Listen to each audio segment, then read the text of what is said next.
7 দিন তেজপাতা ফুটানো পানি খেলে শরীরে 5টি উপকার হবে। এই উপকারগুলো জানলে আপনি অবাক হয়ে যাবেন।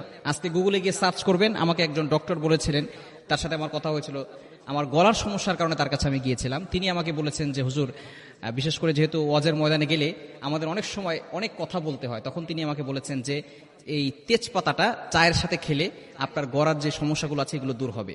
বিশেষ করে আরও কিছু উপকারের কথা আমাকে জানিয়েছেন। বিশেষ করে আপনি এটা প্রতিদিন খালি পেটে খেতে পারেন। তেজপাতাটাকে কিভাবে খাবেন আমি সেটা বলে দিচ্ছি, তারপরে কি কি উপকার হবে সেটা বলে দিচ্ছি। প্রথমে আমি বলবো যে কি কি উপকার হবে। নাম্বার 1, 1 নাম্বার হচ্ছে হৃদরোগের ঝুঁকি কমে যাবে। বিভিন্ন মানুষের হৃদরোগ হয়, হৃদরোগের যে ঝুঁকি সেটা কমে যাবে। দ্বিতীয় নাম্বার হচ্ছে রোগ প্রতিরোধ ক্ষমতা বাড়ায়। এই যে তেজপাতার ভিতরে আল্লাহ পাক রব্বুল আলামিন যে গাছ দিয়েছেন, এই গাছের ভিতরে অনেক শেফা রয়েছে। আল্লাহ পাক রব্বুল আলামিনের প্রদত্ত সম্পদ, এই সম্পদের ভিতরে কিন্তু অনেক শেফা রয়েছে। আল্লাহ পাক রব্বুল আলামিন নিজে কিন্তু শেফা দিয়ে দিয়েছেন। সুতরাং 1 নাম্বার হচ্ছে হৃদরোগের ঝুঁকি কমে। দ্বিতীয় নাম্বার হচ্ছে কি বলেন তো, রোগ প্রতিরোধ ক্ষমতা বাড়ায়।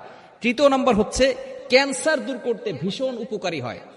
এবং 4 নাম্বার হচ্ছে কুষ্ঠকাঠিন্য যে রোগগুলো আছে এগুলো থেকে হজম শক্তি এগুলো বাড়ায় এবং কুষ্ঠকাঠিন্য থেকে আল্লাহ পাক রব্বুল আলামিন হেফাজত করেন।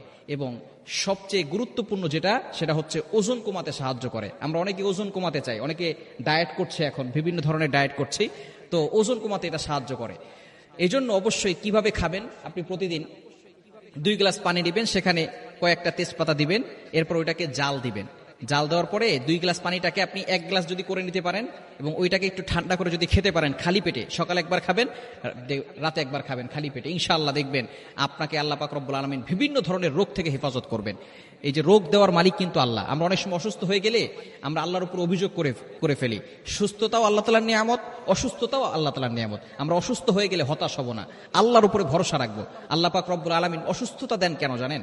অসুস্থতার মানে হচ্ছে যে যদি তার গুনাহ থাকে, গুনাহগুলো আল্লাহ তাআলা ক্ষমা করে দেন। বলেন সুবহানাল্লাহ। যদি আপনার গুনাহ থাকে আর আপনি যদি অসুস্থ হয়ে যান, তাহলে আল্লাহ তাআলা এই ইসের মাধ্যমে, এই রোগের কারণে আল্লাহ তাআলা আপনার গুনাহগুলো ক্ষমা করে দিবেন। আর যদি গুনাহ না থাকে তাহলে আল্লাহ তাআলা আপনার মর্যাদা আরো উত্তীর্ণ করবেন, মর্যাদাকে আরো বাড়িয়ে দিবেন। বিশেষ করে বিপদ আসলে হতাশ হয়ে যাবেন না। Never lose hope, never give up. মুমিন কখনো আশা হারায় না। মুমিন সব সময় আল্লাহর উপর ভরসা রাখে।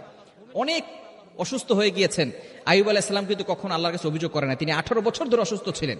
আল্লাহ তাআলা পবিত্র কোরআনুল কারীমের ভিতরে তিনি একটা দোয়া করেছিলেন, সেই দোয়াটার কথা আল্লাহ তাআলা পবিত্র কোরআনুল কারীমের ভিতরে নিজেই বলে দিয়েছেন।